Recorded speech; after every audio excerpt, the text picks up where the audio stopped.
12 years ago, after a visit to Chiang Mai, Thailand, Alezandra Russell founded Urban Light, a nonprofit serving Thai boys affected by sex trafficking and exploitation. Because of her work, she's intimately familiar with how gender bias and prejudice can hurt males. I am so grateful she agreed to answer my questions, and really, I was blown away by what she shared. Why is it that most people in Thailand and around the world have a hard time conceiving of the existence of male victims of sex trafficking? That's a question that I've been dealing with for the last 12 years, Blair. For I think the cultural conditioning, the programming that we've received since infancy, whether it's, Disney films and the vulnerable damsel in distress princess or the masculine prince who comes in and saves the day. We have been so conditioned and pre-programmed to think that men are just capable of being strong and being fierce, never the opposite of the coin in terms of vulnerability and needing of resources and services. And so even till this day, when I tell people what I do in terms of providing services to male victims who are or survivors of trafficking and exploitation, the initial question and comment is, why boys and not girls? It's just a constant, it's always the follow-up question. And I think that's frustrating because, as a society, we don't see males at all as the potential victims or future survivors. And so that's a conversation we need to get into. The gender bias is so intense that we often walk around with these lenses. And I say, human trafficking isn't a female issue or a male issue, it's a human issue. And so once we can start having that language and that dialogue, I think we can see a lot more services and organizations start popping up for males and for men and boys, which we don't see right now. And this is 12 years after I've started. I would love to be out of business in terms of creating awareness, but there's still such a lack of awareness, whether it's in the government sector, the health sector, the social services sector. And I think that's one of our biggest frustrations within Urban Light, for sure. How do you answer that question, why boys and not girls? Yeah, I often say, boys can be just as vulnerable as girls in terms of, the risk factors are often there. Extreme poverty, lack of family, lack of community support, homelessness. A lot of our boys experience homelessness. And so, all of these risk factors combined, they make the boys that we serve at Urban Light that much more vulnerable. And so we can show this whether through its testimonial or through our work, even through our research.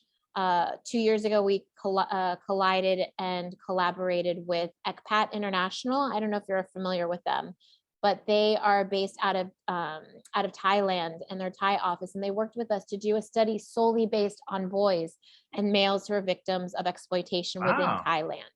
Okay. And I thought that was huge because as an international organization, they're pioneering this type of research, which is such a huge gap in research right now.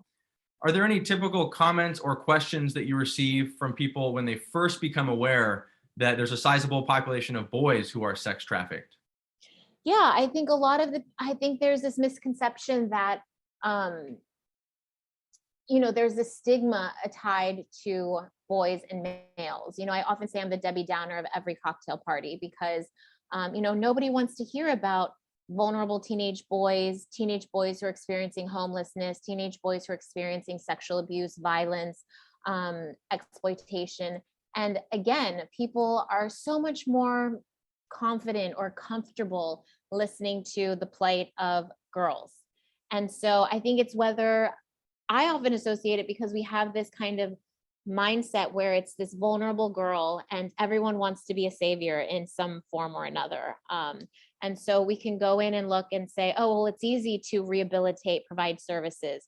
But when we talk about males, it's this stigma, it's this ick factor, I say. People don't want to hear about it. They don't want to learn about it. And until we can remove that bias, it becomes really hard to fundraise, to get people to care, to get people to understand.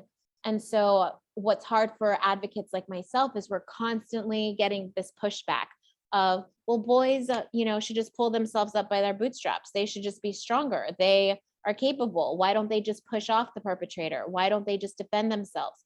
And so we get this constant laundry list of excuses as to why it's impossible for boys to be on the receiving end of exploitation.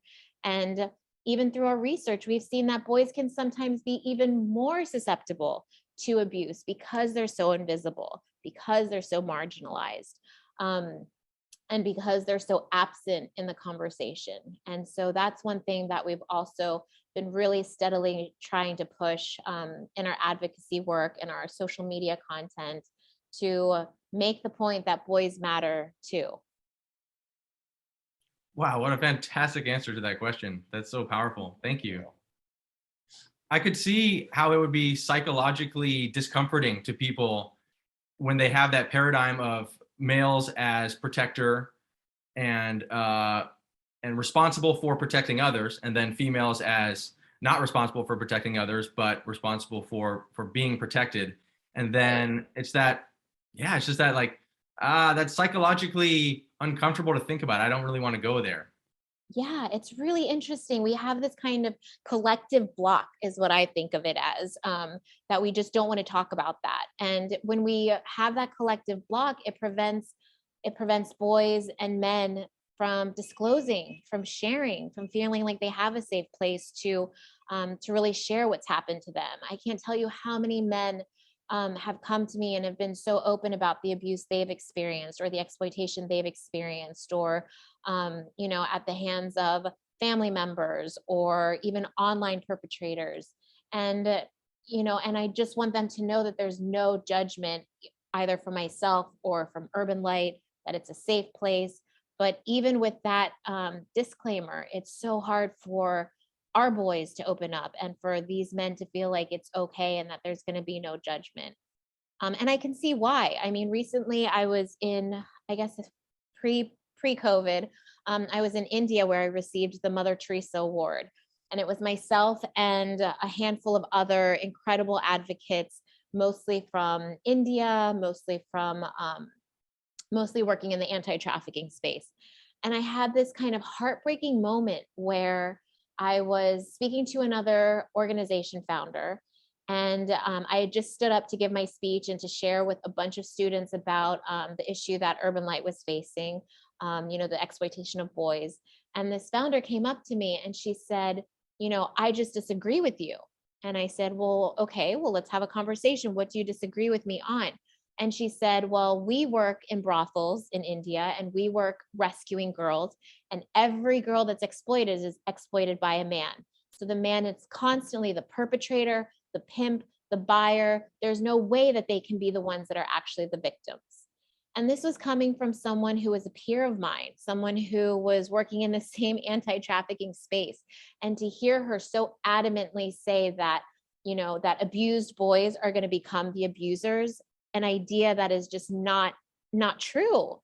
That was really upsetting for me, because it feels like, wow, we just took 2 steps back. Here we are wanting to educate people and have them see the reality and hear the stories of our boys, and yet people working within the space are still not convinced. And so that's the reality that we face. It is very much an uphill battle. Yeah.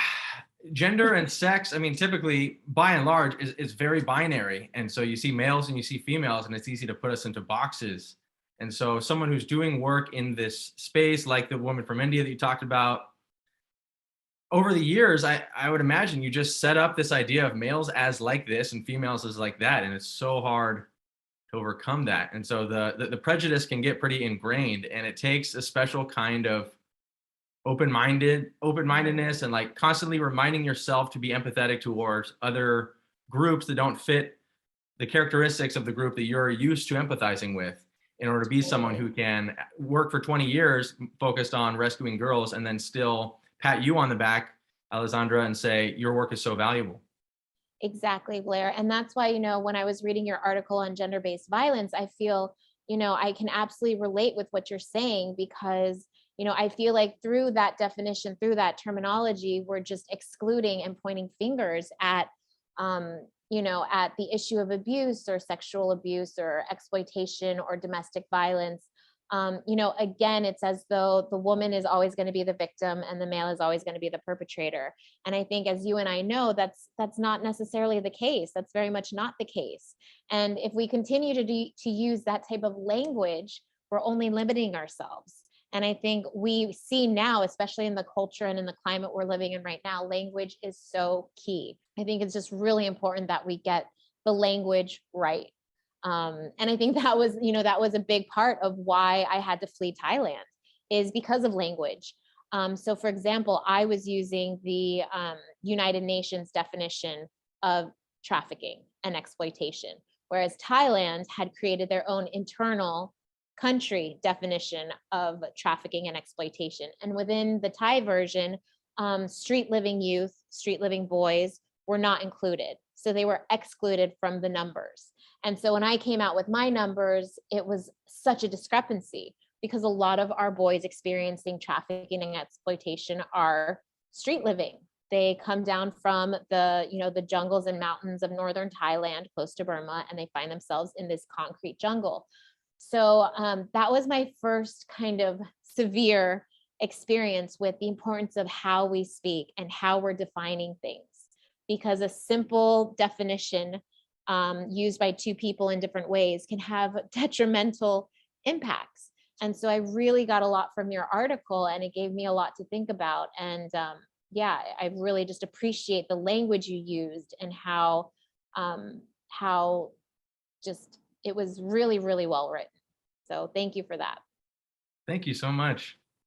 So some people say that on average, both men and women are more empathetic toward women and girls who are suffering than toward men and boys. Have you observed this to be true in your line of work? And do you think it'd be easier to raise funds, for example, if Urban Light were a charity that helps girls rather than boys? Yeah, I love this question, Blair, because it is such a challenge raising funding for Urban Light. If we had been focusing on girls, again, there's some type of synapses in our brains as a community and as a culture that pushes girls to be more vulnerable and more needy. The minute you talk about boys, there becomes a distance that people want to put through. And so we sense that distance constantly. We sense the pushback. Is it good for businesses? Is it good for corporate social responsibility to be helping boys? Oh, interesting. And a lot of people also feel that, because it's boys, they are somehow condoning that type of behavior. They are somehow, I constantly get told, well, why don't they just stop? As if, a 14-year-old boy who has no mom, no dad, no community support, doesn't have the language or the self-agency to say, I don't like this, I don't want to do this, I'm going to go home, to a home which he doesn't have. I think that's where it gets so confusing for people to think, we assume that boys are just going to be strong and be able to fend off the perpetrator. And so again, there's so much education that's needed behind asking for a $20 donation. And so I think that's where it's difficult. We did surprisingly get funding from the US State Department for 5 years, which is huge to get funding from a government organization, focused on boys. And I think that was a huge testament to maybe the tide is turning. Maybe there is more curiosity, concern, and recognition that there is a gap in services for boys. And after 12 years of starting Urban Light, I wish there were more organizations that are working to provide shelters, food programs, educational programs, alternative programs for men and boys. But we see them popping up and it's very limited. And I think that limitation is because funding is so difficult to get. People want to share the sad stories of the cute little girls with the teddy bears. They don't want to share the pictures and the stories of teenage boys covered in tattoos with an attitude. And so I think that's where the sympathy needs to be found.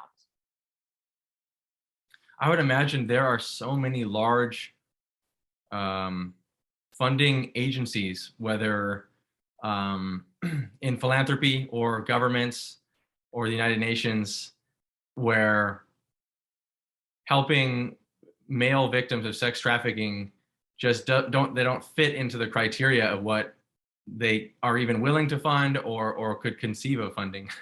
Yeah, exactly, exactly. And I think, most of our funders are kind of, they're radicals in an essence Oh, because, they're going against the tide. And I love that. I just wish we could get more of that. And so again, it's an uphill battle, but hopefully with a little bit more dialogue and people like you creating the conversation around this, we can see something happen within this space. So I'm still super hopeful. what do you think about the argument that the struggle for gender equality or gender equity should be more inclusive of boys and men's issues too? Well, I think absolutely. I mean, what we were talking a little bit about earlier is that, and I saw something on your website which was so interesting. I needed to send to my team. It was the comparison between women and men in terms of suicide rates or death rates or drug and alcohol abuse. And every time you would go to the male statistic, it was 200% higher than women or a significant amount higher than women's. So those numbers, when I was reviewing them, I was like, this is what we need in order to have talking points, because the equity and the attention that we're putting towards males is still very limited. Do you happen to have heard any stories of connecting something from Seattle or Washington with matters of trafficking of boys or broader issues like that in Thailand? What I've heard a lot more of is domestic trafficking, especially in the Pacific Northwest, just because of the level of homelessness, the level of transient transportation in terms of truck stops and trucking systems, ports. So I've heard a lot more related to that in terms of domestic sex trade. But what we find in Thailand is that actually 56% of the population that engage in purchasing sex with our boys are actually locals. So they're local Thais. Okay. I know from my experience going in and doing outreach in the brothels, in the red light district, in the bars where we have partnerships with, that there is also a high level of expats and sex tourists. For the most part, those sex tourists, though, are, from my experience, from Germany, the UK, Australia. It's rare that I find a US kind of native from either from the Pacific Northwest, from California. That's rare. And I find that a lot of it's happening more online now. So there's a greater barrier between people finding out and people having to actually go in and personally engage in the purchasing of sex. Does that answer your question? That Or are is you interesting. looking? That is not what I would have expected, but I'm so glad you mentioned that. Part of me has assumed that the simple way we try to frame these issues is that, and there's some truth historically and even presently to the narrative, but it's not the whole truth. And that narrative is basically colonialism, where when you've got victimized people in developing countries, you always tie it back to their victimization due to the white man. Right. So people would hear of victimized youth in Thailand and mostly think of the white American wearing shorts and sunglasses who comes in for a week.